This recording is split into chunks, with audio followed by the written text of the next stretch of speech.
वेदान्तलक्ष्मणमुनीन्द्रकृपार्थपोदं तत्पादयुग्मसरसीर्गभृङ्गराजं त्रयीयन्तयुग्मकृतपूरिपरिश्रमं तं श्रीरङ्गलक्ष्मणमुनिं शरणं प्रपद्ये।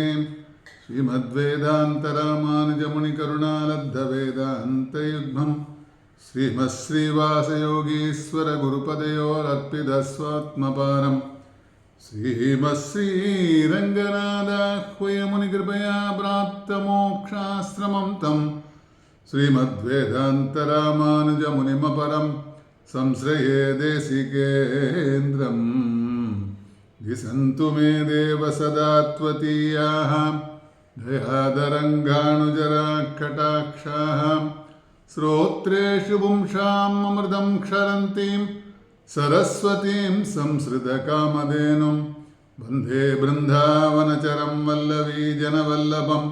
जयन्ती सम्पवन्तामवैजयन्ती विभूषणं प्रबध्येदं गिरिं प्रायः श्रीनिवासानुकम्पया इक्षुसारस्रवन्ते वा यन्मूर्त्या सक्करायुधं विभागे तीर्थबहुलां शीतलां गुरुसन्ततिं श्रीनिवासदयाम्बोधि परिवाहपरम्परां भक्तरक्षणशीलाय जगन्मोहनमूर्तये श्रीकल्याणपुरेशाय श्रीनिवासाय मङ्गलं। विष्णुपत्नी जगन्मातगा विष्णुवक्षस्थलस्थिते पद्मासने पद्महस्ते पद्मावति नमोऽस्तु ते। वेङ्कटेशप्रिये पूज्ये क्षीराब्धितनये शुभे पद्मे रमे लोकमातका पद्मावति नमोऽस्तु ते। कल्याणी कमले कान्ते कल्याणपुरनायिके कारुण्यकल्पलतिके पद्मावति नमोऽस्तु ते। வேர்புகழ் வெள்ளிபுத்தூர் ஆடிப்பூரம் மேன்மேலும் மிக விளங்க விஷ்ணு சித்தன் தூய திருமகளாய் வந்த ரங்கனார்க்கு துழாய் மாலை முடிசூடி கொடுத்த மாதே நேகமுடன் திருப்பாவை பாட்டாரைந்தும் நீயுரைத்ததையொரு திங்கட்பாமாலை ஆயபுகழ் 143 அன்புடனே அடியேனுக்கருள் செய் நீயே அசாத்திய சாதக சுவாமின் அசாத்தியம் தவ கிம்பத ராமதூத கிருபா சந்தோ மத்காத்யம் சாதய பிரபோ. கண்ணன் கழலனை நன்னம் மணமுடையீர் இன்னும் திருநாமம் திண்ணம் நாரணமே என்று பணிக்கின்றார். வேதம் தமிழ் செய்த குருகூர் சுடகோபனாகிய நம்மாழ்வார் எம்பெருமான் மண்ணுலகளை எடுத்த அவதாரங்களிலே மிகவும் ஏற்றமாக பேசப்படுவது ஒரு அவதாரம் கிருஷ்ணாவதாரம். அந்த அவதாரத்திற்கு உள்ள சௌலபியம்னா எளிமை. கிருஷ்ணன் கண்ணன் இப்படி எல்லாரும் விரும்பாதவர்களே கிடையாது, சொல்லாதவர்களே கிடையாது. ஏன்னா எல்லா மொழியினரும் பார்த்தா அவளுக்கு கண்ணனை பிடிக்கும், கிருஷ்ணனை பிடிக்கும். சின்ன குழந்தையிலேருந்து பார்த்தா கிருஷ்ணா கண்ணன், அவனோட லீலைகள், அவனோட விளையாட்டுகள் பார்த்தா நம்ம ஆற்றுல குழந்தைகளை பெரியவாள்லாம் எப்படி கூப்பிடுவாங்கன்னா வாடா கண்ணா, பலவிதமான பெயர்கள்லாம் நாமங்கள்லாம் சூட்டி இருந்தாலும் அவளை நம்ம என்ன பண்ணுறாங்கன்னா குழந்தைகளெல்லாம் வாடா கண்ணா கண்ணான்னு தான் கூப்பிடுவா இல்லையா? அப்படி அந்த அவதாரத்திற்குள்ள ஒரு சௌலபியம். அதனால் ஆண் பெண் என்ற வித்தியாசம் கிடையாது. இந்த அவதாரத்தில் பார்க்கணுன்னா ஆணாக இருந்தாலும் சரி பெண்ணாக இருந்தாலும் சரி அந்த அவதாரத்திற்கு ஒரு அவளோட ஒரு ஈற்றம் அப்படி ஒரு அவதாரம் அது. அதனால் அப்படி கண்ணன் எல்லோருக்கும் ஒரு செல்லப்பிள்ளையாக ஆகிறான் என்ற அவதாரம் அது. அப்படிப்பட்ட அவதாரம். எம்பெருமான் என்ன பண்ணுறான்னு கேட்டால் தன்னுடைய பெருமைகளை தானே மண்ணுலகளை எடுத்து சொல்லாமல் தன்னுடைய ஆபரணங்கள் ஆயுதங்கள் இவைகளை மண்ணுலகளை பிறக்கச் செய்கிறான். அவ்வாறு பிறந்தவர்களை நாம் இன்று நித்தியசூரிகள் என்று அழைக்கின்றோம். ஸ்ரீவைகுண்டத்தில் இருப்பவர்கள் அவள்லாம் அந்த நித்தியசூரிகளே ஆழ்வார்கள் எனப்படுவார்கள். பகவானிடத்தில் ஆழ்ந்த பக்தி உடையவர்கள் என்பதால் அவர்கள் ஆழ்வார்கள் எனப்படுகிறார்கள். அதனால் ஆண்டாளோட திருப்பாவை இந்த மாதம் அவதாரிகையாக ஆரம்பித்து நாம் 30 நாட்களும் ஆண்டாளோட திருப்பாவை பாசுரத்தை சொல்வதாக எண்ணி இங்கு ஆரம்பிக்கிறோம். அதனால் மாதத்திலே நான் மார்கழி ஆவேன், வசந்தத்திலே நல்ல மலர்களும் ஆவேன், வேதத்திலே சாம வேதமும் ஆவேன், வித்தையெல்லாம் சொல்லும் புத்தியும் ஆவேன் என்று வேதமாக இருக்கின்றான் எம்பெருமான். கண்ணன் வேதமாக இருக்கின்றான். அதனால் காண்கின்ற நிலமெல்லாம் யானை என்னும், காண்கின்ற விசும்பெல்லாம் யானை என்னும், காண்கின்றவன் தீயெல்லாம் யானை என்னும், காண்கின்ற இக்காற்றெல்லாம் யானை என்னும், காண்கின்ற கடலெல்லாம் யானை என்னும், காண்கின்ற கடல் வண்ணன் ஏறக்களோ காண்கின்ற உலகத்தீர்க்கென் சொல்லுகேன் காண்கின்ற என் காரிகை செய்கின்றனவே. கடல் ஞானம் செய்தேனும் யானே என்னும் கடல் ஞானமாவேனும் யானே என்னும் கடல் ஞானம் கொண்டேனும் யானே என்னும் கடல் ஞானம் கீண்டேனும் யானே என்னும் கடல் ஞானம் உண்டேனும் யானே என்னும் கடல் ஞாலத்தீசன் வந்தேறக்கலோ கடல் ஞாலத்தீர்க்கு வயன் சொல்லுகேன் கடல் ஞாலத்தின் மகள் கற்கின்றனவே என்று நம்மாழ்வார் பெண்பாவத்திலே தன்னை பராங்குச நாயகியாக நினைத்து கடல் ஞாலத்தீசனை காணாமல் வந்து அவனோட தன்மைகளை பேசுகின்றாள். இதே போல் ஆண்டாள் நாச்சியார் திருமொழியில் நாச்சியார் திருமொழி கண்ணனை காணாது அவனது பலவிதமான லீலைகளை நினைத்து பாடுகின்றாள். அப்படி அந்த வகையிலே பார்த்தா 12 ஆழ்வார்களை நித்திசூரிகள் பார்த்தோம். நித்திசூரிகள் ஆழ்வாக இருக்கிறார்கள். அந்த ஆழ்வார்களில் 12 பேர். அவர்கள் பார்த்தா பெரியாழ்வார் முதலாக இருக்கு. பெரியாழ்வார்னு சொல்லக்கூடிய பெரியாழ்வார், அவரது குமாரத்தி ஆண்டாள்.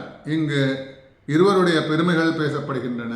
2 பேரோட பெருமைகளும் பேசப்படுகின்றன. அப்பாவோட அவளோட பெரியவாள்லாம் பேசிட்டு பார்க்கும்போது என்ன, தசரதன் சீதாதேவி இவாள்லாம் ராமன்லாம் இருக்கும்போது தசரதனை பற்றி தான் முதல்ல பேசிட்டு அப்புறம் தான் ராமனோ சீதையை சொல்லும்போது ஜனகனோட வம்சத்தை சொல்கிறதில்ல, சீதா தசரதோட வம்சத்தை தான் சொல்ல. அதனால் ஆண்டாள் என்ன பண்ணுறான்னு கேட்டால் ஆண்டாளோட பெரியாழ்வார் பெருமைகள்லாம் நம்ம பேசுகிறோம்.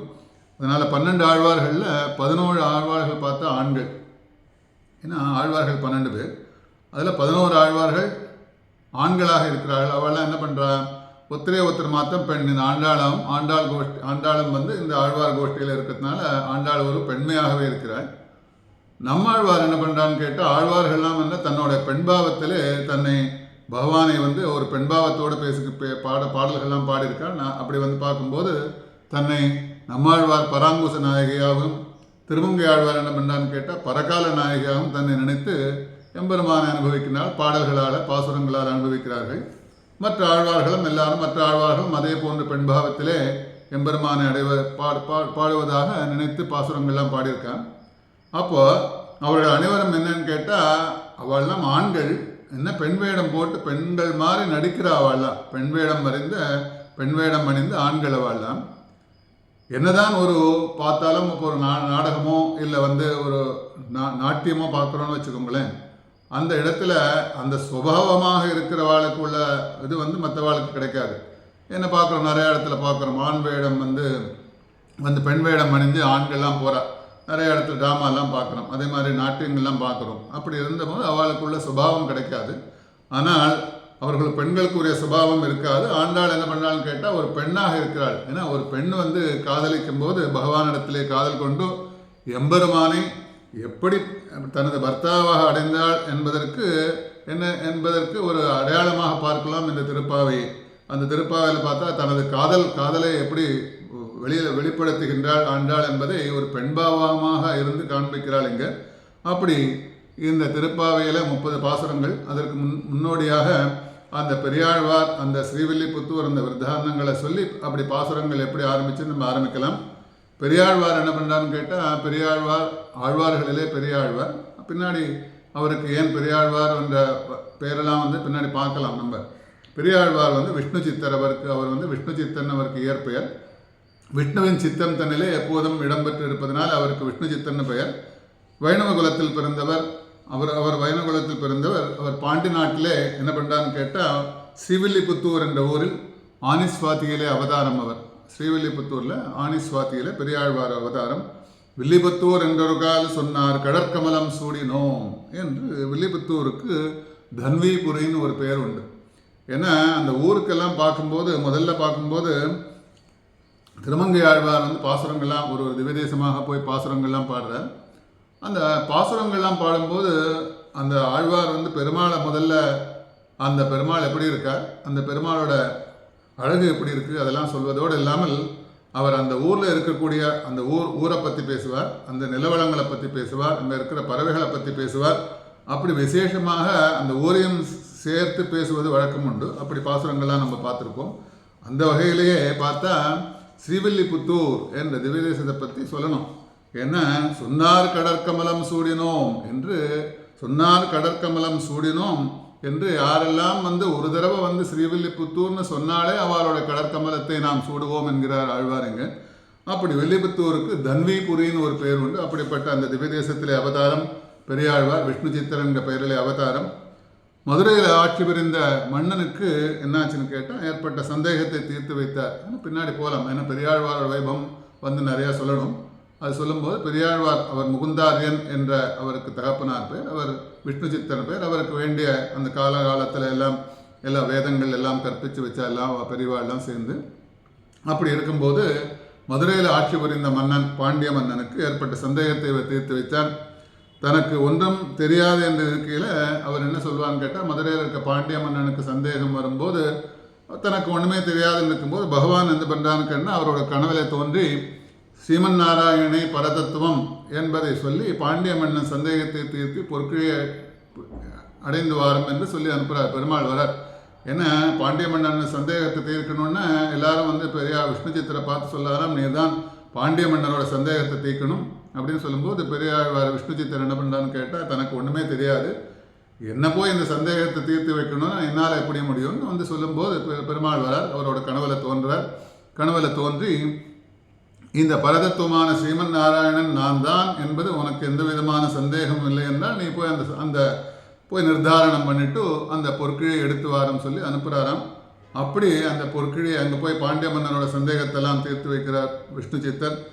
பொற்கிழி தானே இறங்குறது, அந்த விருத்தாந்தங்கள்லாம் பார்க்கலாம் பின்னாடி பெரியாழ்வார் வைபவத்தில் பார்க்கும்போது. பொற்கிழியை எப்படியே எடுத்து வந்து பொற்கிழியில் பார்த்தா என்ன நிறையா பொற்காசுகள்லாம் இருக்குது. பொற்கிழியில் என்ன இருக்குன்னு கேட்டால் பொற்காசுகள்லாம், அந்த பொற்காசுகள்லாம் என்ன பண்ணணும் எடுத்துகிட்டு வந்தாச்சு. ஸ்ரீவில்லிபுத்தூருக்கு வந்துட்டார் அவர்.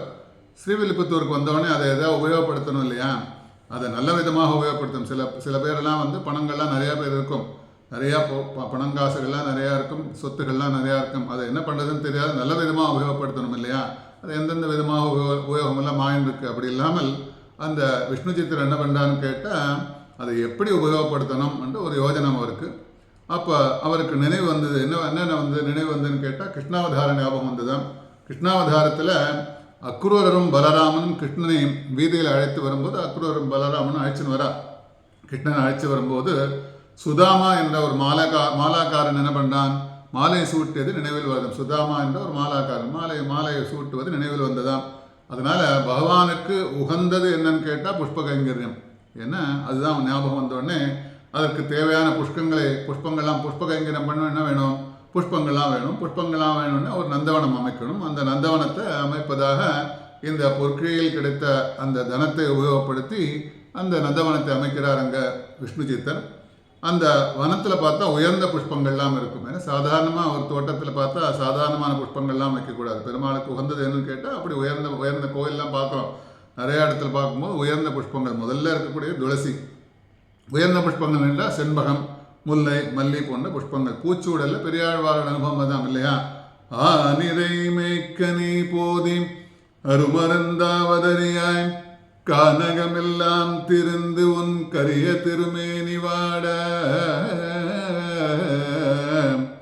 பானையில் பாலை பருகி பற்றாதாரெல்லாம் சிரிப்ப தேனில் இனிய பிரானே செண்பகப்பூச்சூட்டவாராய் ஆரம்பிக்கிறார். என்ன ஆனிரை மேய்க்க நீ போதி அருமருந்தாவதறியாய் கனகமெல்லாம் திருந்து உன் கரிய திருமேனி வாட பானையில் பாலை பருகி பற்றாதாரெல்லாம் சிரிப்ப. கிருஷ்ணனோட குணநலங்கள்லாம் முன்னாடி சொல்லிட்டோ, பின்னாடி பார்த்தா தேனில் இனிய பிரானே, அப்படிப்பட்ட தேனில் இனிய பிரானே செண்பகப்பூச்சூட்டவாராய் கூப்பிட்றா.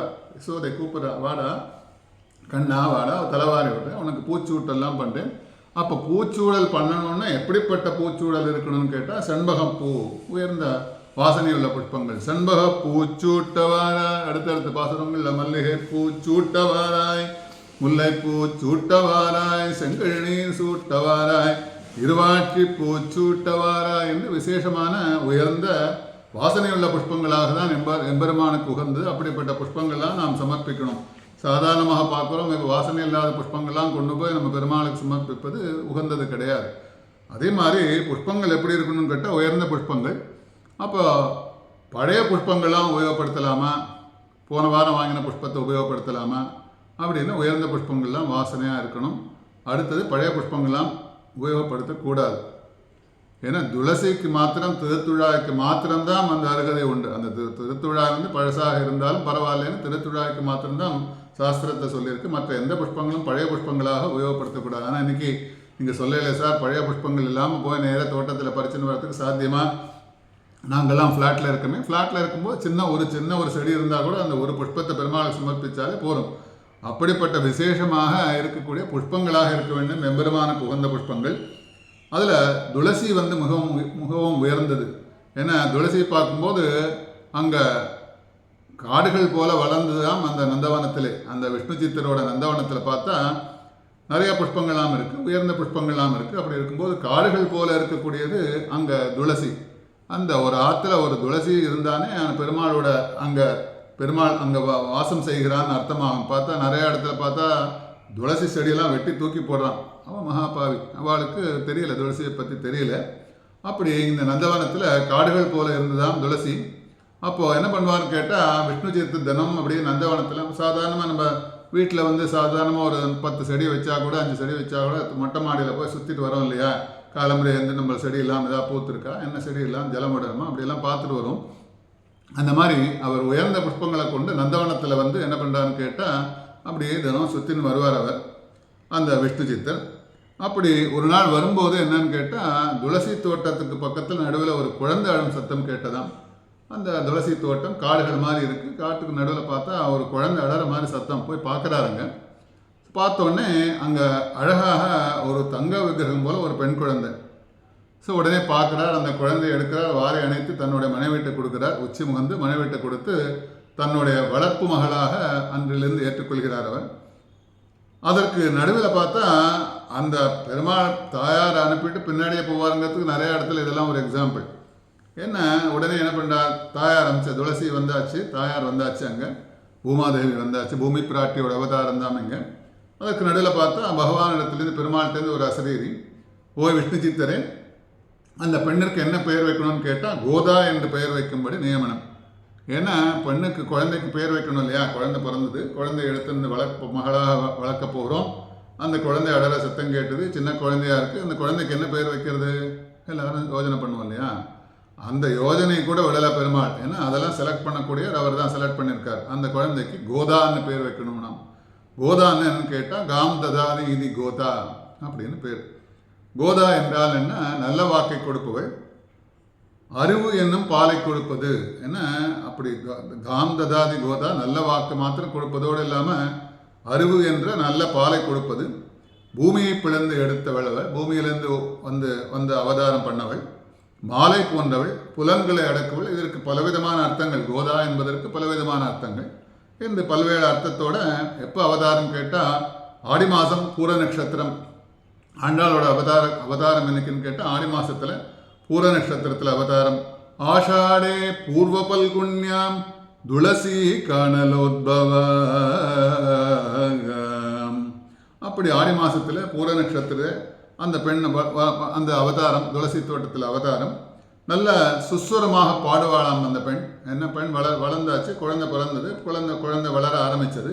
அந்த குழந்தை வளர ஆரம்பித்த உடனே கோதா வந்து என்ன பண்ணுவான்னு கேட்டால் சுஸ்வரமாக பாடுவாள். அதனால் அவளுக்கு பாடவல்ல நாச்சியார்னு பெயரும் உண்டு அந்த கோதாவிற்கு.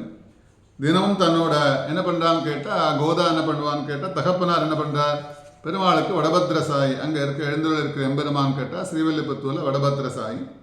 அந்த பெருமாளுக்கு தன்னோட நந்தவனத்திலேருந்து புஷ்பங்கள்லாம் பறிச்சுன்னு போய் அங்கே தினமும் புஷ்ப கைங்கரிய மாலையெல்லாம் கொடுத்து புஷ்பங்கள்லாம் சாத்துவார். அவர் தினமும் எடுத்துன்னு போவாருங்க. அப்போ மாலையெல்லாம் சாத்தணுன்னு என்ன பண்ணணும், ஆற்றுல உட்காந்து புஷ்பங்கள்லாம் எடுத்து தொடுத்து மாலையாக சாத்தணும் இல்லையா?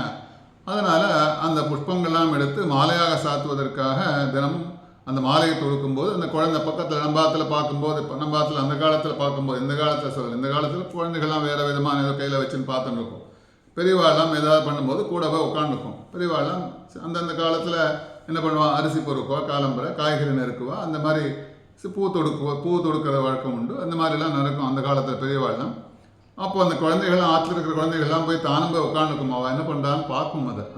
அதெல்லாம் என்ன பண்ணுறா, பூ தொடுக்கிறாளா, இல்லை அரிசி புடைக்கிறாள், என்னென்ன வேலைகள்லாம் அப்போலேருந்து அவளுக்கு கற்றுக்கிறதுக்கு ஈஸியாக இருக்கும். அப்போ பார்க்கும்போது இதே மாதிரி என்ன பண்ணோம், இந்த கோதா என்ற குழந்தை பெரியாழ்வார் வந்து புஷ்பங்கள்லாம் தொடுக்கும்போது தானும் போய் உட்காந்துக்கும். அப்பாட்ட ஒரு புஷ்பமாக எடுத்து கொடுக்குமாம் அந்த குழந்தை. ஸோ 2 பேரும் பேசியிருந்துப்பா. குழந்தையும் அந்த குழந்தையோட பெரியாழ்வார் என்ன பேசுவார்னு கேட்டால் கதைகள்லாம் சொல்லுவாள். பாட்டி எல்லாம் இருக்கும்போது அந்த காலத்தில் பெரியவாள் எல்லாம் என்ன பண்ணுவாள், குழந்தைகளுக்கு கதையெல்லாம் சொல்லுவாள். கிருஷ்ணர் கதை, ராமர் கதை, அந்த மாதிரி புராண கதைகள்லாம் சொல்லுவாள். அந்த மாதிரி கதைகள்லாம் என்ன பண்ணான்னு கேட்டால் கிருஷ்ணனோட கதைகள்லாம் இவர் சொல்ல ஆரம்பிக்கிறார். தினம் கிருஷ்ணனோட கதைகள்லாம் சொன்னோடனே கதைகளை கேட்டு கேட்டு கேட்டு என்னாச்சு, அந்த குழந்தைக்கு கிருஷ்ணன் மீது காதல் உண்டாச்சு. தினமும் கண்ணனோட கதைகளை கேட்க கேட்க எப்படியாவது என்னென்னா தான் வந்து அந்த கண்ணனை அடைய வேண்டும், கண்ணனை காதல் புரிய வேண்டும், கண்ணனை கணவனாக அடைய வேண்டும் என்று மனசில் வந்து ஒரு உறுதி உண்டாச்சு. அந்த அப்பாட்ட கேட்குறதாம் அந்த குழந்தை, அப்பா தினமும் இந்த கண்ணன் கதையெல்லாம் சொல்ல, கிருஷ்ணன் கதையெல்லாம் சொல்ல, அந்த கிருஷ்ணன் சொல்லுவே அது யார் எங்கே இருக்கான்னு கேட்குறான் அந்த குழந்தை அப்பாட்ட. அப்பா என்ன பதில் சொல்வார் அதுக்கு? அவர் வந்து சொல்ல, நாம் தினம் போய் பெருமாள்லாம் சேவிச்சுட்டு வரமே, அந்த பெருமாளுக்கு மாலையெல்லாம் சாத்திரமே, அந்த வடபத்திர சாய் தான் கண்ணன், அவன் தான் கிருஷ்ணன் அப்படின்னு சொல்லாமங்க. அப்படின்னா அந்த கண்ணனை நான் வயது முதிர்ந்தவுடன், என்ன உடனே சின்ன குழந்தையா இருக்கு இல்லையா, நான் வயது முதிர்ந்தவுடன் அந்த கண்ணனை திருமணம் செய்து கொள்ள முடியுமான்னு கேட்கறதாம் அந்த குழந்தை. தூக்கி வாரி போட்டது அவருக்கு. என்ன பதில் சொல்வார் அவர்? முடியும்னு சொல்ல முடியாது, முடியாதுன்னு சொல்ல முடியாது. அதனால ஏதோ மழுப்புறார். அப்போது என்ன கதை சொல்லான்னு கேட்டால், ஆயர்பாடி பெண்கள்லாம் என்ன பண்ணான்னு கேட்டால் காத்தியாயினி மகாமாயே என்று காத்தியாயினி விரதம் இருந்து அந்த கண்ணனை அடைந்தார்கள் என்று ஒரு விருதாந்த கதையை சொல்லார். அந்த ஆயர்வாடி பெண்கள்லாம் விரதம் இல்லாமல் இருந்தால் அவள் வந்து அம்பாளை குறித்து அவள் விரதங்கள்லாம் இருந்து பூஜையெல்லாம் பண்ணி அவள் கிருஷ்ணனை அடைஞ்சாள் அப்படின்னு சொல்லிட்டு சொன்னோடனே இந்த குழந்தைக்கு மனசில் என்னாச்சு, ஏதோ ஒரு விரதம் இருந்தால் தான் கண்ணனை அடைய முடியும் என்று மனசில் உறுதியாச்சு. ஸோ தினமும் புஷ்பகைங்கரையும் பெரியாழ்வார் மாலையெல்லாம் எடுத்துன்னு போகிறார். பெரியாழ்வார் இல்லாத சமயத்தில் தான் என்ன பண்ணுறது, அந்த குழந்தைய வந்து தன்னோட மாலையை வந்து தன்னோட கழுத்தில் சூடி பார்க்கறது. அந்த கழுத்தில் எதுக்கு சூடி பார்த்ததுன்னு கேட்டால் தான் கண்ணனுக்கு உகந்தவளா என்று முதல்ல தெரிஞ்சுக்கணும். ஏன்னா தான் கண்ணனோட காதல் புரிகிறான், கண்ணனை மனம் புரிய வேண்டும் என்று ஆசை கொள்கிறான். அதனால் அந்த கண்ணனுக்கு தான் உகந்தவளான்னு பார்க்கணும் இல்லையா. அதனால் மற்றொரு காரணம் என்றால் தான் வேறு கண்ணன் வேறு, என்ன 2 பேரும் ஒன்று தான் இல்லையா. தான் வேறு பார்க்கும்போது தான் வேறு இல்லை, கண்ணன் வேறு இல்லை, 2 பேரும் ஒத்தர ஆயிட்டோம் அப்படிங்கிற மாதிரி கண்ணன் வேறு என்று நினைக்காமல் இந்த புஷ்பத்தை தான் அணிந்தாலே கண்ணன் அணிவதாக நினைத்து கொண்டு அணிந்தாளாம். அப்படி ஒரு மாலை அணிந்தாளாம் 2வது காரணமாக. அப்புறம் பகவானுக்கு பார்த்தா அந்த பிரசாதத்தை என்ன பெருமாளுக்கு சில பேர்லாம் பண்ணுவா இல்லையா. அதனால் அந்த குழந்தை என்ன நினைக்கிறதாம், கோதா என்ன நினைக்கிறாளாம், அந்த மாலையை தான் சூடிக்கொண்டதுனால பெருமாளுக்கு பெரியாழ்வாருக்கு முன்னாடியே தான் கொண்டு அந்த பெருமாளுக்கு அந்த மாலையை பிரசாதத்தை தானே சமர்ப்பிக்க வேண்டும் என்ற எண்ணம் கொண்டதாக பலவிதமான வியாக்கியானங்கள்லாம் சொல்லப்படுகிறது. அப்படி விசேஷமாக அங்கே மாலையெல்லாம் சூட்டின்று இருக்கும்போது, மாலையும் கழுத்துமாக இருக்கும்போது வரார் பெரியாழ்வார் வரார், விஷ்ணு சித்தர் வரார். அங்கே உடனே கோபம் கொண்டு வேறு மாலைகள்லாம் முன்னடா என்ன அவருக்கு வந்து என்னன்னு கேட்டால் இது குழந்தை என்ன பண்ணித்துங்கிறது மாலை கழுத்தில் போட்டு கொடுத்து பகவானுக்கு தினம் மாலையெல்லாம் நம்ம கொண்டு போய் சமர்ப்பிப்போமே, அந்த மாலைகள்லாம் இல்லாமல் போயிடுமே அவருக்கு கோபம் வந்தது. ஏன்னா கோபம் கொண்டு என்ன பண்ணுறார், இந்த குழந்தைய போய் திட்ட முடியுமா, அது பகவானாக கொடுத்த குழந்தை இல்லையா. அதனால் வேறு மாலையை பெருமாளுக்கு எடுத்து சென்று சமர்ப்பிக்கிறாருங்க. அந்த சமயத்தில் பார்த்தா அங்கே அர்ச்சக ரூபமாக எம்பெருமான் விஷ்ணு சித்தரை பார்த்து சொல்லாராம், ஓய் விஷ்ணு சித்தரே, இப்பொழுது நீர் கொண்டு வந்திருக்கும் மாலையில் எமக்கு உகப்பில்லை. தினமும் உன் மகள் கோதா என்ன பண்ணுவான்னு கேட்டால் தன்னோட கழுத்தில் சூடி கலைந்த மாலையை எடுத்து வருவீர் இல்லையா, அந்த மாலையை போய் எடுத்துன்னு வரோம், அதில் தான் எனக்கு உகப்புங்கிறாராம். இவருக்கு தூக்கி வாரப்பட்டது. இந்த விஷயம் யாருக்குமே தெரியாது. இந்த விஷயம் 2 பேருக்கு தான் தெரியும். யாருக்கு தெரியும்? கோதாவுக்கு தெரியும், பெருமாளுக்கு தெரியும். ஆனால் வடபத்திர சாய் 2 பேருக்குள்ள நடந்த விஷயங்கள் அது. அவள் 2 பேருக்கு தான் தெரியும். உடனே என்ன பண்ணுறான், வீடு திரும்பி அந்த கோதா பிராட்டி அணிந்த மாலையை ஓரமாக கட்டி வச்சிருக்காரு இல்லையா, அந்த மாலையை எடுத்துன்னு வந்து பெருமாளுக்கு சமர்ப்பித்தோடனே பார்த்தா என்றைக்குமே இல்லாத ஒரு பெரிய வாசனை அந்த கோவில் ஃபுல்லாக. ஏன்னா இது வரைக்கும் என்னாச்சுன்னு கேட்டால் இவா 2 பேருக்கு தான் தெரியும். இந்த மாலையை பற்றிய விஷயங்கள்லாம் இவா 2 பேருக்கு தான் தெரியும். இதுவரை எல்லாருக்கும் தெரியணுங்கிறதுக்கோசரம் பார்த்தா அந்த கோவிலில் என்றைக்குமே இல்லாத ஒரு வாசனை. அப்படி ஆண்டாள் சூடின மாலையை பற்றி யாருக்கும் தெரியாது. அதனால் இந்த உலகறிய எல்லாருக்கும் தெரிய வேண்டும் என்பதற்காக அந்த வாசனை. கோதாவிற்கு சூடி கொடுத்த சுடற்குடிங்கிற பட்டத்தை கொடுக்குறார் பெருமாள். அதனால் கோதா என்ன பண்ணால் அவளுக்கு முதல்ல பாடவல்ல நாச்சியார், அடுத்தது பார்த்தா சூடி கொடுத்த சுடற்கொடி அப்படிங்கிற ஒரு பட்டம் கிடைக்கிறது. என்ன, பெருமாளோட மாலையை தான் அணிந்து பெருமாளுக்கு சமர்ப்பித்தலாம் சூடி கொடுத்த சுடற்கொடின்னு என்று. அப்புறம் ஆண்டாள்ங்கிற பெயர் எப்படி வந்ததுன்னு கேட்டால், இதுவும் பெருமாள் கொடுத்து தன்னை ஆண்டு கொண்டதால் ஆண்டாள் என்ற பெயரும் இவருக்கு கிடைச்சிதான். அதனால் எம்பெருமாளால் இந்த பட்டங்கள்லாம், ஏன்னா பட்டங்கள்லாம் இப்போ இந்த மாதம் டிசம்பர் மாதம் இல்லையா, டிசம்பர் மாதத்தில் பார்த்தா சென்னையில் எஸ்பெஷலி பார்த்தா நிறையா விசேஷமான சங்கீத உற்சவங்கள்லாம் நடக்கிறது. மார்கழி மாதத்தில் உகந்த சங்கீத உற்சவங்கள்லாம் நடக்கக்கூடிய மாதம் இது. அதனால் அப்படி விசேஷமாக உயர்ந்த மாதமாக கருதப்படுகிற பார்த்தா உற்சவங்கள் கோயிலெல்லாம் பார்த்தா காலம்பரை 5 மணிக்கு திருப்பாவை திருவம்பாவை அந்த பாசுரங்கள்லாம் சேவிக்கப்படுகிறது. ரொம்பவும் உகந்த மாதம் மார்கழி மாதம். மார்கழி மாதத்தில் எல்லாரும் என்ன பண்ணுவான்னு கேட்டால், அது மார்கழி மாதம் உகந்ததில்லை, நல்ல காரியங்கள்லாம் செய்வதற்கு உகந்தில்லைன்னு ஒதுக்கி வைக்கக்கூடிய மாதம் அது. ஆனால் அப்படி சொல்லுவார்கள் எல்லாருமே தவிர, உயர்ந்த மாதம் கேட்டால் மார்கழி மாதம். ஏன்னா மாதத்திலே நான் மார்கழியாவேன் பெருமாளை கண்ணபிரான் சொல்லுவான் இல்லையா. அதனால் அப்படிப்பட்ட அவன் அந்த மாதத்துலேருந்து உட்காந்துருக்கானாம். அதனால் அவனுக்கு பிடித்த மாதம் அந்த மாதம்தான். ஏன்னா அந்த மாதத்தில் ஏன் பண்ணுறது மற்ற காரியங்கள்லாம் பண்ணுறது இல்லைன்னா, அந்த மாதம் ஃபுல்லாக பெருமாளுக்கு நாம் செய்ய வேண்டிய, பெருமாளை அனுபவிக்க வேண்டிய ஒரு மாதம் அது. அதனால் அந்த மாதம் ஃபுல்லாக வேறு எந்த அட்டென்ஷனும் இல்லாமல் பெருமாளுக்கு கைங்கரியம் பண்ணுறது, பெருமாளுக்கு பாசுரங்கள் பாடுறது. அப்படி இருக்கும்போது சங்கீத உற்சவம் எதுக்கு சொல்ல வந்தேன்னா, சங்கீத உற்சவம் சென்னையில் பார்த்தா எங்கே பார்த்தாலும் விசேஷமாக ஒரு சபா பக்கத்தில் இருந்தாலும் பலவித சங்கீத விற்பனர்கள் பார்த்தா உபன்யாசர்களாக இருக்கட்டும், நடனமாடுவர்களாக இருக்கட்டும், எல்லாரும் சேர்ந்து பெரிய உற்சவம் நடந்துன்னுக்கும் ஒரு 15-20 நாளைக்கு ஒரு மாதத்துக்கு நடக்கிறது. அப்படி சென்னையில் மாத்திரம் இல்லாமல் பார்த்தா பல்வேறு ஊர்களில் நடக்க ஆரம்பிக்கிறது. எஸ்பெஷலி இதுக்கு பெயர் பெற்றதுன்னு கேட்டால் சென்னை தான். என்ன பார்த்தா பல நாடுகள்லேருந்து எல்லாருமே வராங்க சங்கீத உற்சவத்தை பார்க்கறதுக்கோசரம். அப்படி வரும்போது பலவித வித்வான்களுக்கெல்லாம் அவரோட வித்தையை வந்து பார்த்து அவளுக்கு பட்டங்கள்லாம் கொடுக்குறா. அந்த மாதிரி பட்டங்கள்லாம் என்ன கொடுக்க யார் ஆரம்பிச்சதுன்னு கேட்டால் பெருமாள் தான் ஆரம்பித்தார். இந்த பட்டம் கொடுக்கறதுங்கிற ஒரு விசேஷமான ஒரு உன்னதமான ஒரு விசேஷத்தை ஏற்படுத்தி கொடுத்தவர் பெருமாள் தான், கண்ணன் தான் ஏற்படுத்தினார். அந்த விதத்தில் முதல்ல பட்டம் கிடைச்சது யாருக்குன்னு கேட்டால், சூடி கொடுத்த சுடற்கொடி என்ற பட்டத்தை ஆண்டாளுக்கு கொடுத்தார். அதே மாதிரி தன்னை ஆண்டு கொண்டதால் ஆண்டாள் என்ற பட்டத்தையும் கொடுத்தார். அப்படி அதுலேருந்து பார்த்தா எல்லாருக்கும் தெரிய ஆரம்பிச்சு பட்டங்கள்லாம் நிறையா கொடுக்க ஆரம்பித்தா இந்த காலத்தில். அந்த விஷயத்தை கேட்டோடனே போய் சொல்லார், பெரியாழ்வார் சொல்லார். அந்த நடந்த விஷயங்கள்லாம் போய் ஆண்டாள் கோதாட்ட போய் சொல்லார். இந்த மாதிரி கோவிலில் இந்த விசேஷங்கள்லாம் நடந்தோடனே ஆண்டாளுக்கு மனசில் உறுதியாச்சு. ஏன்னா பெருமாளை ஓகே பண்ணிட்டார். அதனால் தான் பெருமாளை காதலிப்பது நிச்சயமாக கல்யாணம் பண்ணிக்கொண்டே ஆக வேண்டும் என்ற மனதில் உறுதி வேண்டும்ங்கிற மாதிரி மனதில் ஒரு உறுதி உண்டாச்சு. அப்போது என்ன பண்ணுறான்னு கேட்டால், தான் முதல்ல பெரியாழ்வார் என்ன சொன்னார், கண்ணனை அடைவதற்காக எல்லாரும் ஒரு விரதம் இருந்தால், காத்தியாயினி மகாமாயன் விரதங்கள்லாம் இருந்தாள் இல்லையா. அதனால் தானும் அப்பா சொன்ன மாதிரி ஒரு விரதம் இருந்து கண்ணனை அடைய வேண்டும் என்று மனசில் ஒரு உறுதி உண்டாச்சான். அப்போது அவள்லாம் என்ன பண்ணுறான்னு கேட்டால், காத்தியாயினி மகாமாயை என்று அம்பாளை குறித்து விரதம் இருந்தால் கண்ணனை அடைவதற்காக.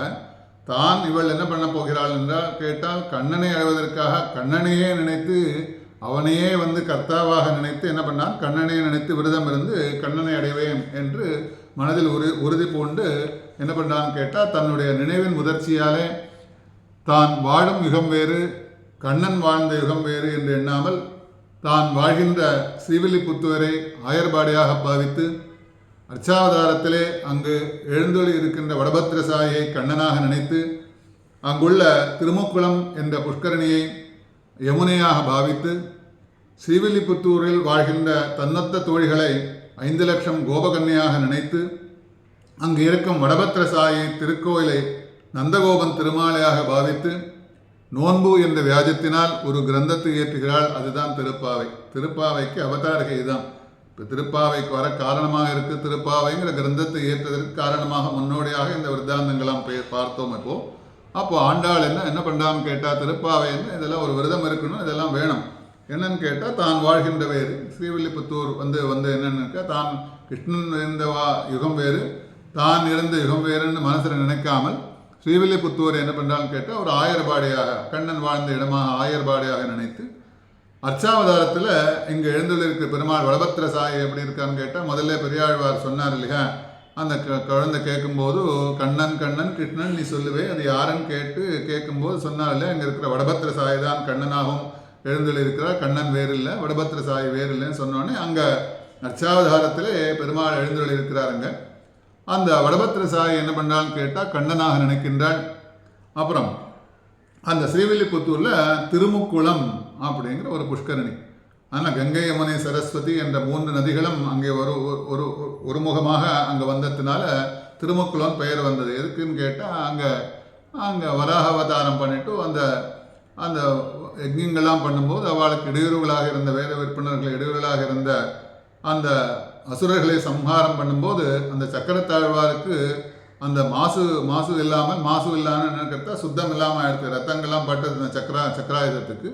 அந்த சக்கராயுதத்தை சுத்தம் செய்வதற்காக என்ன பண்ணுறான்னு கேட்டால் பெருமாள் என்ன பண்ணுறான்னு கேட்டால் கங்கா யமுனை சரஸ்வதி என்ற 3 நதிகளையும் ஒரே இடத்துல வரவழைச்சாருங்க.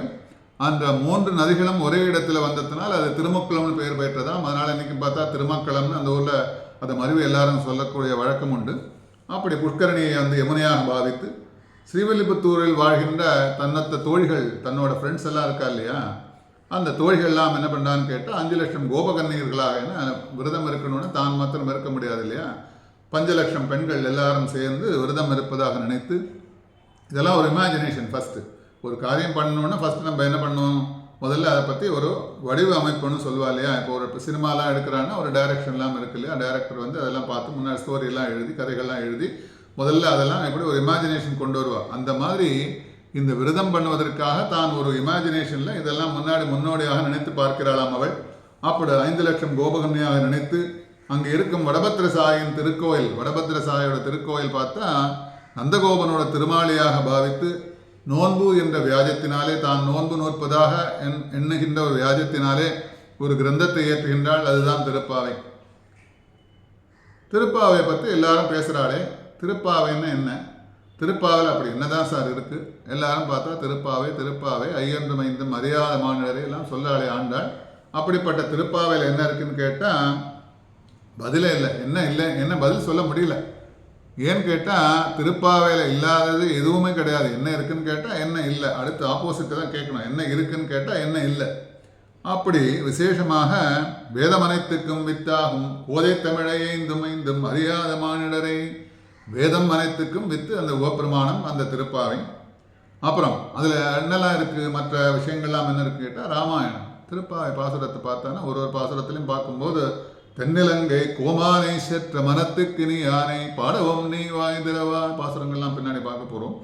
அப்படிப்பட்ட ராமாயணத்தை பற்றியும், அப்புறம் மகாபாரதம், கிருஷ்ணாவதாரம், பகவத்கீதை, பாகவதம், ஒரு பாசுரத்திலையும் அப்படி ஒரு லைன் எடுத்தால் ஒரு நாளைக்கு ஒரு லைன் தான் சொல்ல முடியும். திருப்பாவை ஒரு நாள் ஃபுல்லாகவே சொன்னாலே நம்ம 1 மணி நேரம் சொல்லத்துக்கு பார்க்குறோம். ஒரு நாள் ஃபுல்லாக 24 மணி நேரம் சொல்லக்கூடிய அளவிற்கு உயர்ந்ததாக இருக்கக்கூடிய அந்த அர்த்தங்கள், அப்படிப்பட்ட அர்த்தங்கள்லாம் இருக்காம். அந்த ராமாயணமாக இருக்கட்டும், மகாபாரதமாக இருக்கட்டும், பகவத்கீதையாக இருக்கட்டும், ஸ்ரீமத் பாகவதமாக இருக்கட்டும் போன்ற உயர்ந்த கிரந்தங்கள் இதில் எல்லாமே அடங்கியிருக்கு திருப்பாவையில். அப்புறம் வேற என்னெல்லாம் இருக்குது திருப்பாவையில்? இப்படி திருப்பாவையில் பார்த்தா 30 பாசுரங்கள். முதல் 5 பாசுரங்களினாலே நோன்பு செய்ய வேண்டிய விதிகள்லாம் சொல்ல. ஏன்னா சில விஷயங்கள்லாம் பண்ணணும்னா நோன்பாக இருந்தாலும் சரி, சிலதெல்லாம் கண்டிஷன்ஸ்லாம் இருக்குல்ல, டூஸ் அண்ட் டோன்ட்ஸ் எல்லாம் சொல்லுவோம் இல்லையா.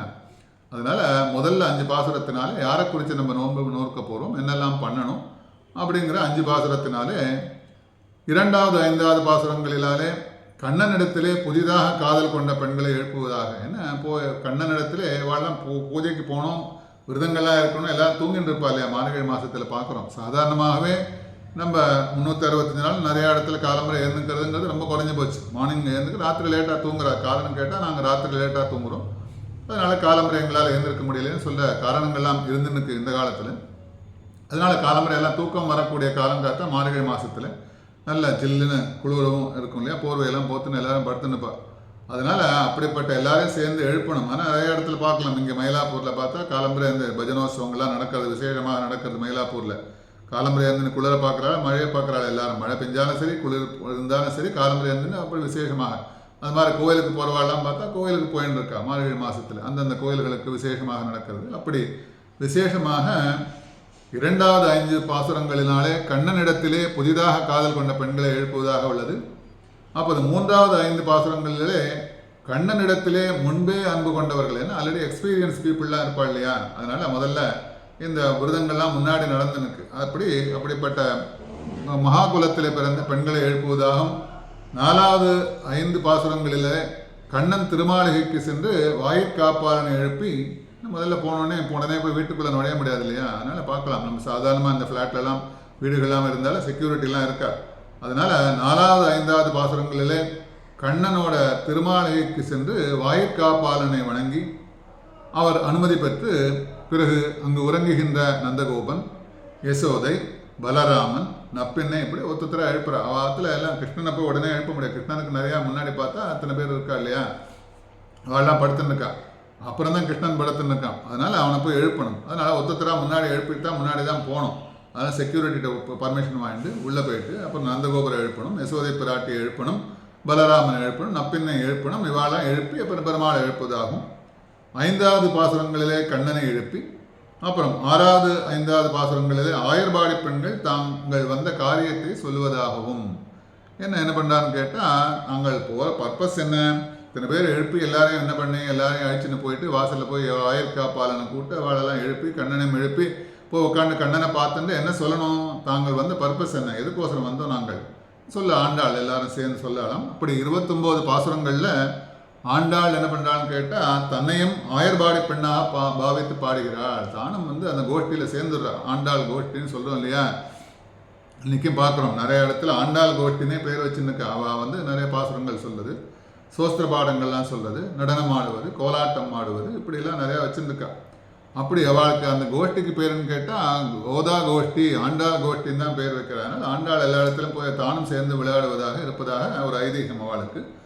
அதனால் 30வது பாசுரத்தை என்ன பண்ணா 29 பாசுரங்களில் தன்னையும் ஆயர்பாடி பெண்ணாக பாவித்து ஆயர்பாடி பெண்கள்லாம் எப்படி இருப்பாளோ தானும் அந்த ரீதியில் இருக்கலாம்.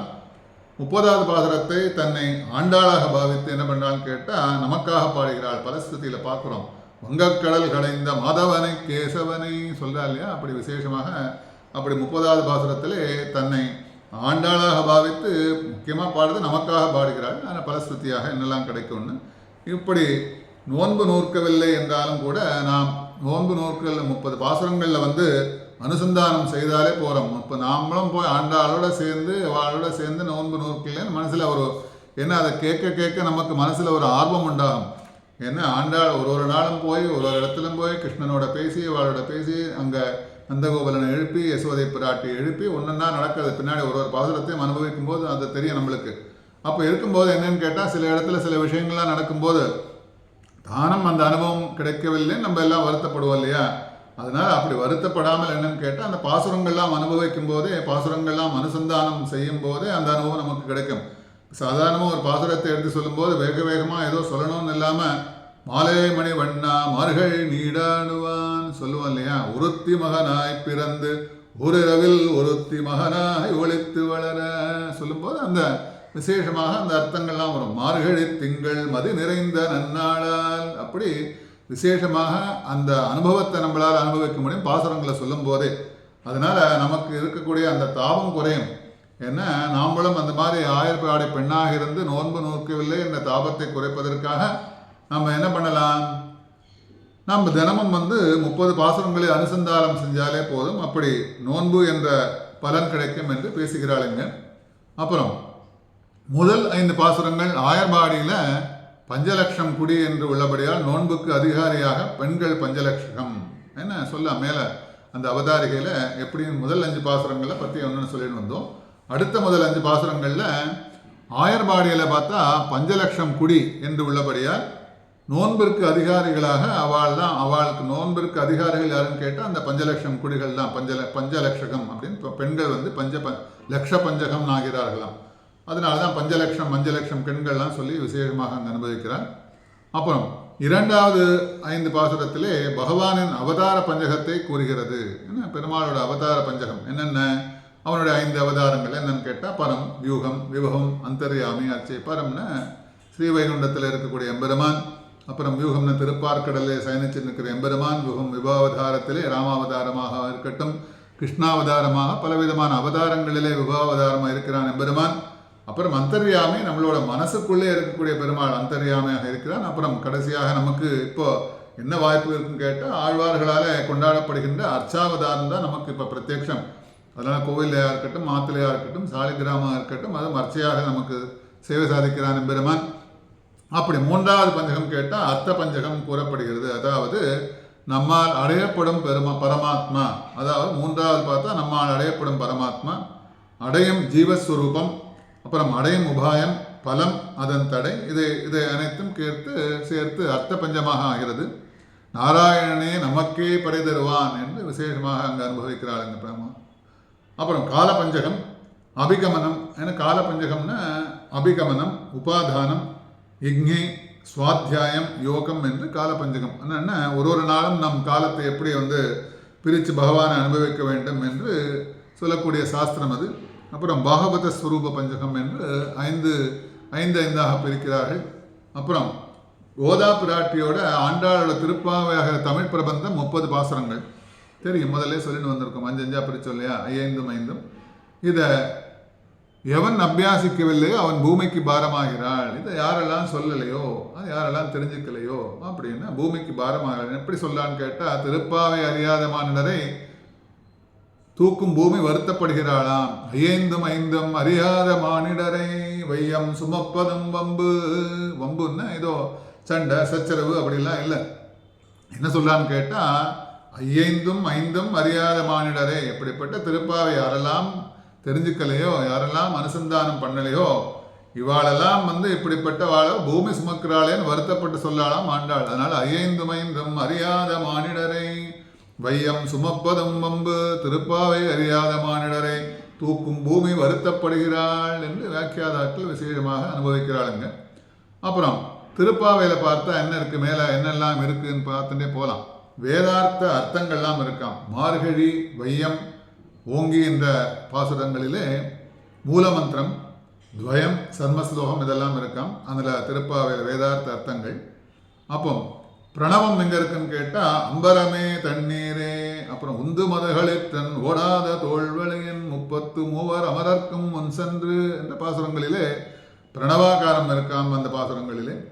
அப்புறம் பரித்ராணாய சாதூனாம் சொல்லுவோம் இல்லையா, கீதோபதேசம். 33 கப்பம் தவிர்க்கும் கலிகே துயிலடாய் 33 அமரர்க்கும் முன் சென்று பாசுரம் பார்க்குறோம். அப்புறம் செற்றார்க்கு வெப்பம் கொடுக்கும் விமலா துயிலழாய் அப்படின்னு கேட்டால், அப்புறம் மகாபாரதம். இதெல்லாம் துஷ்டர்களை சம்ஹரிப்பது, சாதுக்களை ரட்சிப்பது. பரித்ராணாய சாதூனாம் வினாச்சாய துஷ்கிருதாம் சொல்கிறோம் இல்லையா, மகாபாரதம், பாகவதம், பகவத்கீதை இதெல்லாம் உபதேசம். அப்புறம் ராமாயணம், நோற்றுச்சுவர்க்கும் புகுகின்ற அம்மனா என்ற பாசுரத்திலே அந்த ராமாயணம் சொல்லப்படுகிறது.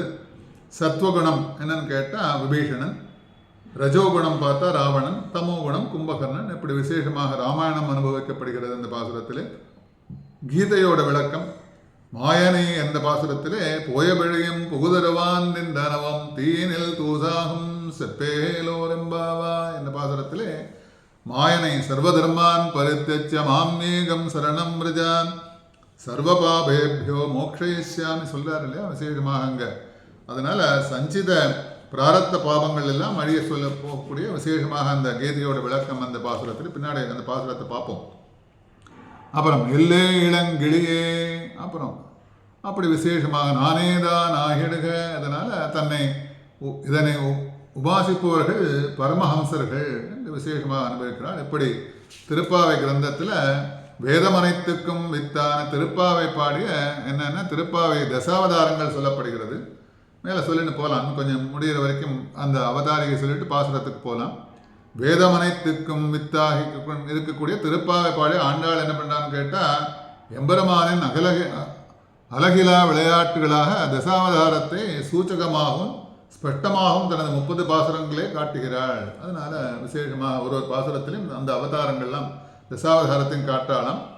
எங்கெங்கே இருக்குது எந்தெந்த அவதாரங்கள் பார்ப்போம். மத்ஸ்யாவதாரத்தில் 3ஆம் பாசுரத்தில் 4ஆம் வரையான ஓங்கு பெரும் சென்னல் ஊடுகையல்கள ஜலசமர்த்தி இருப்பதாக அதில் பருத்த மீன்கள் மத்ஸ்யாவதாரம். அதனால் மத்ஸ்யாவதாரம் எங்கே இருக்குன்னு கேட்டால் 3ஆவது பாசுரத்தில் ஓங்கு பெரும் சென்னல் ஊடுகையல்கள, அப்படி ஜலஸ்மிருத்தியால் இருப்பதால் அந்த மீன்கள்லாம் பற்றி அங்கே சொல்லலாம் மத்ஸ்யாவதாரம். கூர்மாவதாரம் எங்கே இருக்குது, வங்கக்கடல் கடைந்த மாதவனை கேசவனை சொல்கிறாங்க இல்லையா. அதனால் அப்படி வாசுகியை நானாக்கி மந்திரமலையை மத்தாக்கி கடலை கடைந்தான் கூர்மாவதாரம். அப்புறம் வராக அவதாரம் எங்கே இருக்குன்னு கேட்டால் 21ஆவது பாசுரத்திலே ஏற்றகலங்கள் எதிர்பொங்கி மீதளிப்ப ஊற்றமுடையாய் பெரியாய். அதனால அளவில் உபமானம் சொல்ல முடியாமல் இருந்ததை பெரியாய் என்று சொல்கிறார் அங்க ஆண்டாளுங்க. அப்போ வராக அவதாரம் ஆச்சு. அடுத்து நிருசிம்மாவதாரம் முதல் பாசுரத்திலே யசோதை இளம் சிங்கம் மாறி மலமுழஞ்சில் மண்ணை கிடந்துறங்கம் சீரிய சிங்கம். விசேஷமாக பல பாசுரங்கள் அனுபவம் நிருசிம்மாவதாரம். அதனால் நிருசிம்மாவதாரம் வராமல் இருக்காது ஆண்டாளுக்கு. அப்புறம் வாமனாவதாரம் ஓங்கி உலகளந்த உத்தமன் பேர் பாடி. அப்படி இந்த பரசுராம அவதாரம் கேட்டால் இந்த அவதாரத்தை வெளிப்படையாக கூறவில்லை என்றாலும் அவதார காரணமாக சத்திரியவதத்தை செத்தார்க்கு வெப்பம் கொடுக்கும் விமலா துயிலடா என்று வெளிப்படையாக சொல்லாமல் இருந்தாலும் அப்படி சொல்லாமங்க. அப்புறம் ராமாவதாரத்தில் பல இடங்களில் பாடுகிறாள். அப்புறம் கூற்றத்தின் வாழ்விந்த கும்பகர்ணனும் தோற்றம் உனக்கே பெருந்துயில்தான் தந்தானோ சினத்தினால் தென்னிலங்கை கோமானை செற்ற மனத்துக்கு நீயானை பாடவும் நீ வாய் திறவாய் பொல்லா அரக்கனை கிள்ளி கிளந்தானே கீர்த்திமை பாடைப்போ என்று பல பல பாடல்களில் ராமாயணத்து விசேஷமாக அனுபவம். அப்புறம் பலராம அவதாரம் செம்பொற்கிழடு செல்வா பலதேவா உம்பியும் நீயும் முரங்கேலோர் எம்பாவாய். அப்புறம் கிருஷ்ணாவதாரத்தை பார்த்தா கிருஷ்ணாவதாரத்தை நோக்கமே கிருஷ்ணாவதாரத்தை பற்றி சொல்லதான் இல்லையா. அதனால கிருஷ்ணாவதாரத்தை எங்கே சொல்லலேன்னு இல்லாமல் அத்தனை பாசுரத்திலையும் சொல்லலாம். அனைத்து பாசுரங்களிலும் கிருஷ்ணாவதாரத்தை சொல்கிறாங்க.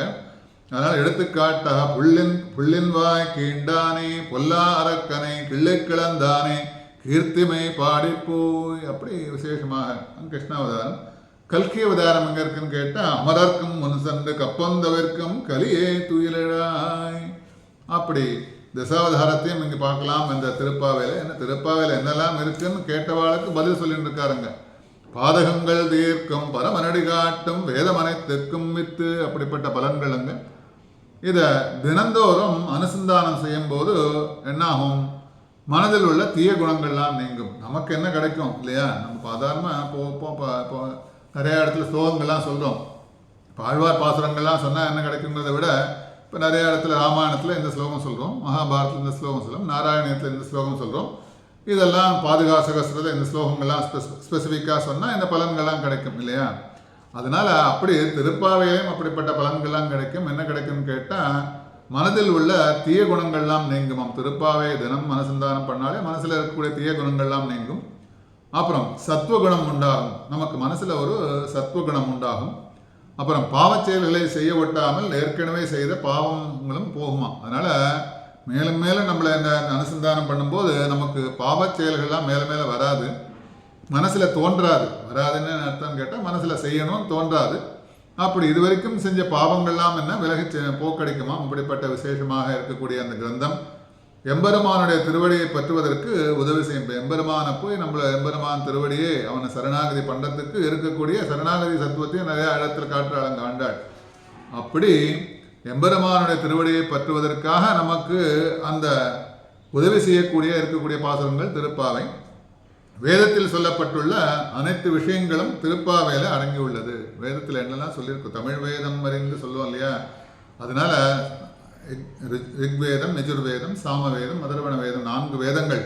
ஆழ்வார்களோட நம்மாழ்வாரோட பாசுரங்கள்லாம் பார்க்கும்போது அனைத்தும் வேதங்கள் தான். அதனால திருப்பாவையில் இருக்கக்கூடிய அனைத்து விஷயங்களும் வேதத்தில் என்னெல்லாம் சொல்லியிருக்கோ. அதனால தான் சொன்னேன், ஒரு பாசுரத்தில் ஒரு வேர்டு எடுத்து ஒரு லைன் எடுத்துட்டா ஒரு நாள் போகிற வியாக்கியானம் சொல்லக்கூடிய அளவுக்கு அப்படிப்பட்ட அபூர்வமான விஷயங்கள்லாம் திருப்பாவையில் அடங்கியிருக்கு. திருப்பாவையில் சரளமாகவும் விஸ்தாரமாகவும் வேதங்களில் அர்த்தம் கூறப்பட்டு இருப்பதால் வேதங்களின் பொருளை நன்கு அறிய முடிகிறது. இப்போ நம்ம வேதங்கள்லாம் சான்ஸ்கிரிட்டில் இருக்குது, மற்ற இதில் இருக்கும்போது இந்த வேதங்கள்லாம் சொல்லும்போது அக்னிமேலே புரோஹிதம் யஜ்ஞஸ்ய தேவம் ரித்விஜம் ஹோதாரம் ரத்னதாதம் வேதங்கள்லாம் சொல்லிட்டு போகிற விசேஷமாக பண்டிதர்கள்லாம். அதை உடனே நமக்கு ஏதாவது புரிஞ்சிக்க முடியறதா, தெரிஞ்சுக்க முடியறதா இல்லையே. அதனால அந்த தமிழில் இருக்கும்போது, நம்மளோட மொழியில் இருக்கும்போது அந்த வேதத்துக்குள்ள என்ன அர்த்தங்கள்லாம் இருக்கோ அதை சரளமாகவும் விஸ்தாரமாகவும் விசேஷமாகவும் அனுபவிக்க முடிகிறது இந்த திருப்பாவையில் இருக்கிற அந்த ஒரு வார்த்தைகளும். அதனால் வேதத்தின் வேத உபப்பிரமாணம் சொல்லுவதனால வேதங்களின் பொருளை நன்கு அறிய முடிகிறது. அப்புறம் ஸ்ரீமத் பாகவதம் சர்வ வேதங்களை காட்டிலும் சிறந்தது. ஸ்ரீமத் பாகவதம் கேட்டால் அந்த கிருஷ்ணனோட வரலாறு ஸ்ரீமத் பாகவதம் இருக்கு இல்லையா, அது சகல வேதங்களை காட்டிலும் உயர்ந்துதான். எப்படின்னு சொல்ல வியாக்கியாதாக்கள்லாம் ஒரு தட்டு திராசு, ஒரு திராசு இருக்கு இல்லையா, ஒரு திராசு எடுத்துக்கிறோம். திராசுன்னா தெரியும், அந்த காலம் இப்பெல்லாம் பார்க்குறோம். அதனால் அந்த இதிலெல்லாம் வச்சு அப்படிலாம் அந்த காலத்தில் ஒரு ரெண்டு திராசு இருக்கும். இப்போ நிறையா இடத்துல பார்த்தா துலாபாரம்லாம் பார்க்குறோம், நிறையா கோயில்கள்லாம் பார்க்குறோம். துலாபாரத்துக்கு பெயர் பெற்றது எங்கே கேட்டால் குருவாயூரப்பன், அங்கே துலாபாரம் திருப்பதியில் பார்க்குறோம், நிறைய இடத்துல பார்க்குறோம். அந்த திராசு தட்டுன்னு ரெண்டு இருக்கும், ரெண்டு பக்கத்தில் ரெண்டு திராசு தட்டு இருக்கும். ஒரு தட்டில் வேதங்களையும் மற்றொரு தட்டில் பாகவதத்தையும் வைத்து பார்க்கும்போது பாகவத தட்டு தாழ்ந்து போகுமா. ஏன்னா அதனால் பாகவதம் என்னென்னா சர்வ வேதங்களுக்கும் உயர்ந்தது. ஸ்ரீமத் பாகவதம் காட்டால் எல்லா வேதங்களையும் உயர்ந்ததுன்னா அதுக்குள்ளே எல்லாம் அடக்கி வச்சிருக்குது. அப்படிப்பட்ட இது போல எல்லா வேதங்களையும் காட்டிலும் ஆழ்வார்கள் அருளை செய்த மற்ற திவ்ய பிரபந்தங்களை காட்டிலும் இந்த திருப்பாவைக்கு பாக்கி பாரம் அதிகமாக இருக்கும். அதனால் ஆழ்வார்கள் அருளை செய்தது அது எல்லாத்தையும் விட ஜாஸ்தி இருக்கக்கூடியதுன்னு கேட்டால், இந்த வெயிட்டு ஜாஸ்தி இருக்குன்னு கேட்டால் கீழே தாழ்ந்து அந்த தராசு தட்டில் கீழே தாழ்ந்து போயிச்சான்னா திருப்பாவை வச்சா அப்படி தான் இருக்கும். அதனால் இந்த திருப்பாவைக்கு பாரம் அதிகமாகும் என்று விசேஷமாக பெருமை. அதனால் அதுக்கு பெருமை. அதனால் எல்லா பொருள்களையும் உள்ளடக்கி வைத்த இந்த இருப்பதால் அந்த திருப்பாவைக்கு எல்லையற்ற மேன்மை உண்டாயிற்று. அதனால் இந்த திருப்பாவை எப்படி எல்லையற்ற மேன்மை அதை சொல்லக்கூடியதனால் அவருக்கு அளவுகோல் கிடையாது. திருப்பாவையோட மேன்மையை பற்றி பேச அதுக்கு ஒரு அளவு கிடையாது, அளவுகோல் கிடையாது, இது இவ்வளோதான் இருக்கும்னு கிடையாது. அதனால் அப்படிப்பட்ட எண்ணற்ற பலன்களை கொடுக்கக்கூடிய இந்த திருப்பாவை கிரந்தம் அந்த மார்கழி மாதத்திலே கண்ணன் தான் வந்து தானே இருந்து அந்த அனுபவம் பண்ணுகிறான். அதனால் கீழே வந்து இறங்கி வரான், ஸ்ரீவைகுண்டத்திலே இறங்கி வரான். அவன் அங்கே ஸ்ரீவைகுண்டத்தில் என்னன்னு கேட்டால் அங்கே நித்தி சூரிகள்லாம் இருப்பான். சதாபசந்தி சூரேஹா வேதங்கள்லாம் கேட்டுருக்கும். அதனால் இந்த லீலைகள்லாம் அனுபவிக்கணும், அந்த மார்கழி மாதத்தில் ஆயர்பாடி பெண்களோடு சேர்ந்து தானும் அனுபவிக்கணும் என்று மாதத்திலே நான் மார்கழி ஆவேன் என்று வரான் கண்ணன் வரான், கிருஷ்ண பரமாத்மா வரான். அப்போ வரும்போது அவள் பாடுகிறாள், ஆண்டாள் பாடுகிறாள். திருப்பாவைங்கிற கிரந்தத்தினாலே கிருஷ்ணனோட பெருமைகளை எல்லாம் பேசுகிறாள் அவள். அதனால் கிருஷ்ணன் எப்படிலாம் பார்த்தா ஆரம்பத்திலேன்னு பார்த்தா மார்கழி திங்கள் மதி நிறைந்த நன்னாளால் நீராட போதுவீர் சொல்லும்போது கண்ணனை பற்றி சொல்ல ஆரம்பிக்கிறார். அவன் யார், என்ன விஷயம், என்னெல்லாம் பண்ணணும்னு சொல்ல ஆரம்பித்து அப்படிப்பட்ட மேன்மையாக இந்த திருப்பாவை கிரந்தத்தை ஒரு அனுபவமாக பேசுகிறாள் ஆண்டாள். அந்த கோதா பிராட்டி அனுபவமாக நம்மளோட வாழ்க்கையில் நாம் அனுபவிக்கக்கூடிய ஒரு கிரந்தமாக நாம் அதை சாதாரணமாக ஒரு கிரந்தத்தை அனுபவிக்கும் போது எப்படி இருக்குன்னு கேட்டால் அது ஒரு இன்ட்ரெஸ்ட், ஒரு ஜாலியாக இருக்கணும் இல்லையா. அதனால் ஒரு ஜாலியாக இருக்கும். கிருஷ்ணனோட லீலைகள்லாம் கேட்க ஒரு மனசில் வந்து ஒரு குழந்தைகளுக்கெல்லாம் பார்த்தா கிருஷ்ணனோட கதைகள்லாம் ஏன் பெரியவாள்லாம் சொல்லான்னு கேட்டால் ஒரு விளையாட்டு, கிருஷ்ணனோட விளையாட்டு எல்லாமே அப்படி ஒரு விசேஷமாக ஒரு அனுபவ ரீதியாக இருக்கக்கூடியது அந்த கிருஷ்ணனோட லீலைகள். அப்படிப்பட்ட லீலைகள்லாம் கொண்டு ஆண்டாள் வந்து இந்த திருப்பாவை கிரந்தத்தை இயற்றி என்ன பண்ணுறான்னு கேட்டால் நமக்கு எல்லாருக்கும் 30 பாசுரங்களிலே கொடுக்கிறாள். 29 பாசுரங்கள் ஆயர்பாடி பெண்ணாக அனுபவித்து 30வது பாசுரங்கள் நமக்கு பலஸ்ருதியாக கொடுத்து இந்த திருப்பாவைங்கிற கிரந்தத்தை ஆரம்பிக்கிறாள். முதல் பாசுரத்திலே மார்கழி திங்கள் மதி நிறைந்த நன்னாளால் நீராட போதுவேர் போதுமினோ நேரிடையீர் சீர்மல்கும் ஆகைப்பாடி செல்வச் சிறுமீர்கள் கூர்வேல் குடந்தொழிலன் நந்த கோபன் குமரன் ஏரார்ந்த கண்ணே சூதை இளம் சிங்கம் கார்மேனி செங்கண் கதிர்மதியம் போல் முகத்தான் நாராயணனே நமக்கே பறை தருவான் பார்வோர் புகழ படிந்தேலோர் எம்பாவா என்பது முதல் பாசுரம். இந்த திருப்பாவையில் 29 பாசுரங்கள். 30 பாசுரம் சொல்ல என்ன சார் 29 பாசுரங்கள் சொல்ல இந்த 29 பாசுரங்கள் ஆண்டாள் முதல்ல சொன்ன மாதிரி ஆயர்பாடி பெண்களோட சிறுமிகளோட பேச்சாக 5 லட்சம் பெண்கள் இருக்கா இல்லையா. அதனால 29 பாசுரங்களில் 1000 சிறுமிகளின் பேச்சாகவும் கடைசி பாசுரம் 30வது பாசுரத்திலே ஆண்டாளின் பேச்சாகவும் இருக்கிறது. அதனால மார்கழி மாசத்தில் நீராட விருப்பமுடைய பெண்களை விளக்குமாறு கூறுவது இந்த பாசுரம். இந்த பாசுரத்திலே இது முக்கியமான சம்மரைஸ் பண்ணி சொல்லக்கூடியது காரணம் என்னன்னு கேட்டால், பகவானிடத்திலே தொண்டு புரிய ஆசை மிக்கவர்கள் நீங்கள். அதனால் ஆய்ப்பாடி செல்வம் சிறப்பாக நிறைய பெற்றது. ஆய்ப்பாடி திருவாய்ப்பாடி எப்படி சிறப்பாக இருக்குது. அதனால் இந்த பெருமாளோட சேர்ந்து மார்கழி மாதத்தில் நீராடனா தலையில் குளிக்கிறது ஷவரில் குளிக்கிறதுலாம் இல்லை. பெருமாளோட சேர்ந்து அவனோட சேர்ந்து நாம் அனுபவிப்பது தான் சொல்லலாம் நீராடம் சொல்லுவோம். உங்களால் மார்கழி நீராடம் சொல்லது எம்பெருமானை அனுபவிப்பதாக அந்த நீராட்டம். அப்படிப்பட்ட பெண்களை விளக்குமாறு கூறுவது இந்த பாசுரம். அடுத்ததாக பகவானிடத்திலே தொண்டு புரியணும், பெருமாளுக்கு கைங்கரியம் பண்ணணும். ஏன்னா பெருமாளுக்கு கைங்கரியம் பண்ண சின்ன சின்ன விஷயங்கள் செய்தாலும் கைங்கரியம் தான். எப்படிப்பட்ட கைங்கரியெல்லாம் பாசுரத்தில் பின்னாடி பார்க்க போகிறோம். பகவானிடத்திலே தொண்டு புரிய ஆசை மிக்கவர்கள், யாருக்கெல்லாம் பகவானிடத்திலே கைங்கரியம் பண்ணணும்னு ஆசை இருக்கோ, நீங்கள் ஆய்ப்பாடி செல்வச்சிருப்பால் நிறைய பெற்றது. அப்படி திருவாய்ப்பாடி எப்படிலாம் செல்வ சிறப்புடையது என்று இந்த பாசுரத்திலே விளக்குகின்றாள். கண்ணனிடத்திலே உள்ள பரிவால் தீட்டிய கூர்மையான வேலாயுதத்தை தரித்து கண்ணனுக்கு ஏதும் தீமை வராமல் நந்தகோபன் பாதுகாக்கிறான். அதனால ஏரார்ந்த கண்ணி யசோதை இளம் சிங்கம் சொல்லுவோம் இல்லையா, அப்படி கூர்மையான கூர்வேல் கொடுந்தொழிலன் நந்தகோபன் குமரன் கூர்மையான வேலாயுதத்தை எதுக்கு வச்சிருக்கான்? கூர்மையான வேலாயுதத்தை எதுக்கு வச்சுக்கணும்?